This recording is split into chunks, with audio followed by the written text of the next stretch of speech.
უფასო სამედიცინო აქცია თელავში ქართული ოცნება ჯამთელი მომავლის ორგანიზებით რეფერალურ საავადმყოფოში სამედიცინო აქცია ჩატარდა. ომის ვეტერანებს, სკოლებისა და საბავშვო ბაღების პედაგოგებს, ასევე სოციალურად დაუცველ პირებს შესაძლებლობა ჰქონდათ დიაგნოსტიკური და ინსტრუმენტული შემოწმება გაევლოთ.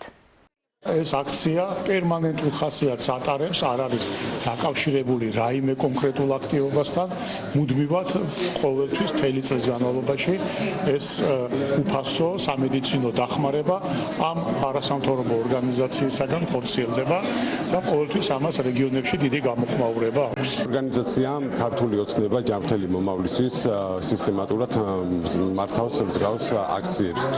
დღეს ვიმყოფებით თელავის რეფერალურ საავადმყოფოში, სადაც თბილისის სამყარო კლინიკებიდან ჩამოსული არის პროფესიული აკადემიური პერსონალი. აღნიშნული აქციები რეგიონში ცხოვრები მოსახლეობისთვის მნიშვნელოვანია, ვინაიდან გეოგრაფიული მდებარეობის მიუხედავად ჩვენს მოსახლეობას საშუალება ექნება პროფესიულ აკადემიურ პერსონალთან გაიაროს შესაბამისი ხასიათის კონსულტაცია და გამოკვლევა. 17 სპეციალობის 25-მდე ექიმი არის მობილიზირებული. ძალიან დიდია მომართვიანობა. ეს არ არის ჩვენი პირველი აქცია კახეთის რეგიონში, არაერთი წარმატებული აქცია ყოფილა.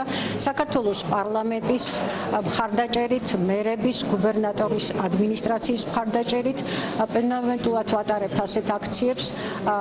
ძალიან ხშირად არის ხოლმე აღმოჩენა სხვადასხვა მძიმე დაავადებების, იმ დაავადებების, რომლის შესახებაც არ იცის თვითონ პაციენტმა და ამიტომ ასეთი აქციები არის ძალიან მნიშვნელოვანი ჩვენი მოსახლეობისათვის.